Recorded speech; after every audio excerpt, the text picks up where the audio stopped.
Hi friends, welcome back to my channel. I am Moumita Pal. आज हम discuss करने वाले हैं एनवीएस के एक बहुत ही इंपॉर्टेंट टॉपिक जो है नॉलेज ऑफ आईसीटी, इसके ऊपर। तो फ्रेंड्स चलिए देख लेते हैं कि कौन कौन से पोस्ट के लिए ये नॉलेज ऑफ आईसीटी आपको पढ़ना पड़ेगा। तो ये है पोस्ट फॉर पीजीटीज। पीजीटीज के जितने भी पोस्ट है उनके लिए जनरल पेपर में आता है, तो ये इसका प्रिपरेशन सभी को करना पड़ेगा जितने भी पीजीटीज के प्रिपरेशन ले रहे हैं।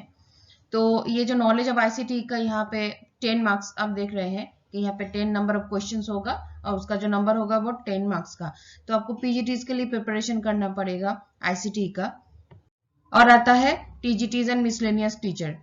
टीजीटीज एंड मिसलेनियस टीचर में भी ये पोर्शन आएगा आईसीटी का। इसमें भी नंबर कितना डिवीजन है नॉलेज ऑफ आईसीटी का, 10 क्वेश्चंस के ऊपर 10 मार्क्स।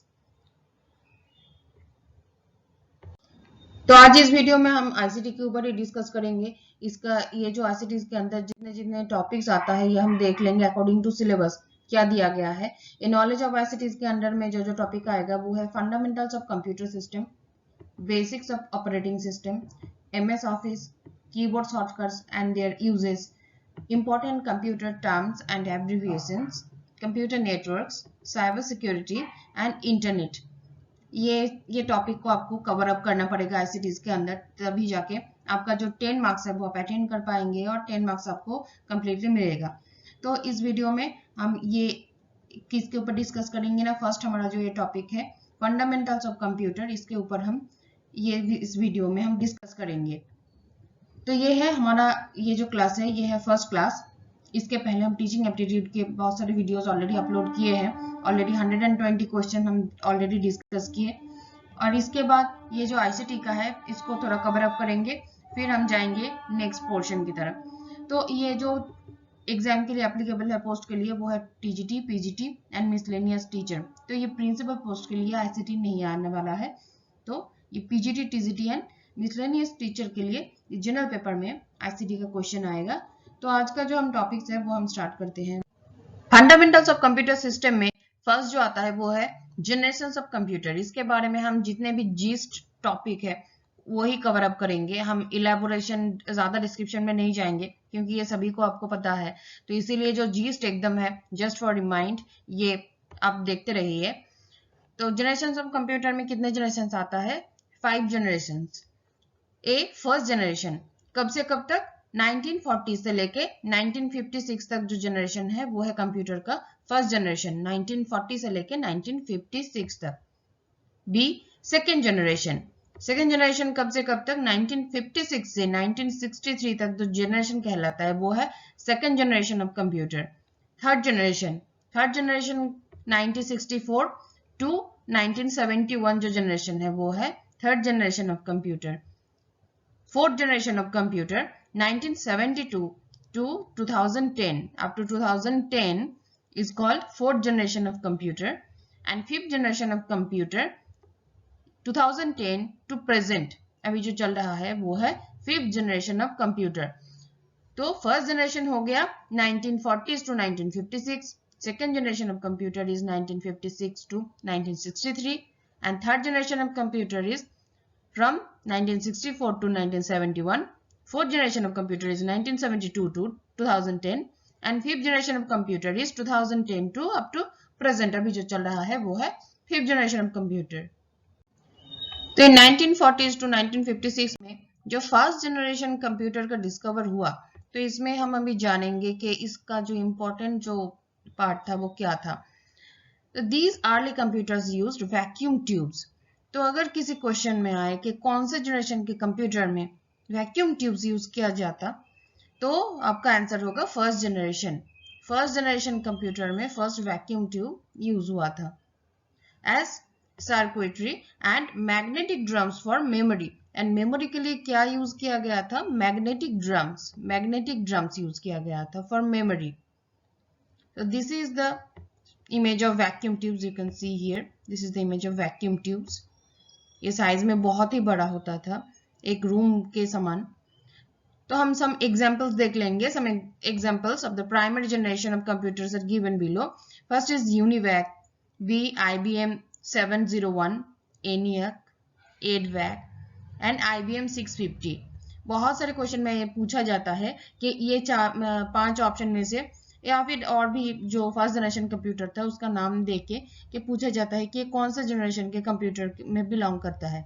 तो ये एग्जाम्पल आपको बहुत ही अच्छी तरह से मेमोराइज कर लेना है, ताकि ये इस नाम में से कोई भी एक नाम आपको उठा के क्वेश्चन में दे दे, ताकि आप बता सके कि ये कौन से जनरेशन का कंप्यूटर है।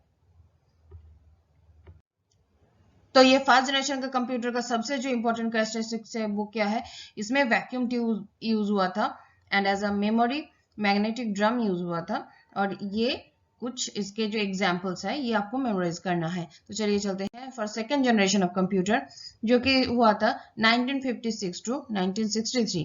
इसका जो मेन इंपॉर्टेंट फीचर्स था वो था ट्रांजिस्टर्स। ये सेकेंड जनरेशन ऑफ कंप्यूटर में इसमें ट्रांजिस्टर्स यूज किया गया था। This is the image of transistors, you can see here. और इसका जो एग्जाम्पल्स है ये हम देख लेंगे। Some examples of the second generation of computers given below: CDC 3600, Honeywell 400, UNIVAC 1108, IBM 7094, CDC 1604 and many more. तो ये जो एग्जाम्पल्स है ये आपको बहुत अच्छी तरह से मेमोराइज करना है, क्योंकि ये नाम में से कुछ भी एक उठा के क्वेश्चन में दे दिया जाता है और पूछा जाता है कि कौन सा जनरेशन ऑफ कंप्यूटर का एग्जाम्पल है। तो आपको बताना है कि इनमें से अगर कुछ भी नाम हो तो ये सेकंड जनरेशन ऑफ कंप्यूटर में आता है। इसका जो मेन फीचर्स है वो क्या हो गया, transistors. So the third generation of computers from 1964 to 1971, 1964 to 1971 is called the third generation of computer। और इसका जो मेन फीचर्स था वो था इंटीग्रेटेड सर्किट्स। पहले फर्स्ट जनरेशन में क्या हुआ, वैक्यूम ट्यूब आया, सेकेंड जनरेशन में क्या आया, ट्रांजिस्टर आया, और ये थर्ड जनरेशन ऑफ कंप्यूटर में क्या आ गया, इंटीग्रेटेड सर्किट्स।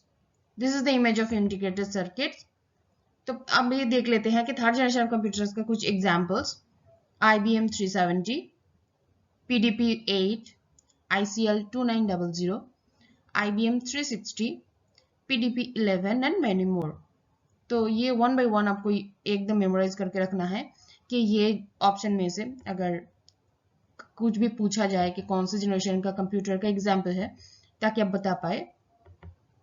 तो इसका जो मेन फीचर हो गया वो है integrated circuits. Now go for the fourth generation of computer. Fourth generation of computer का समय काल कौन सा है, 72 to 2010। From 1972 to 2010 is called fourth generation of computer। इसका जो मेन इंपॉर्टेंट कैरेक्टरिस्टिक्स है वो है, यहाँ पे माइक्रो प्रोसेसर यूज किया गया।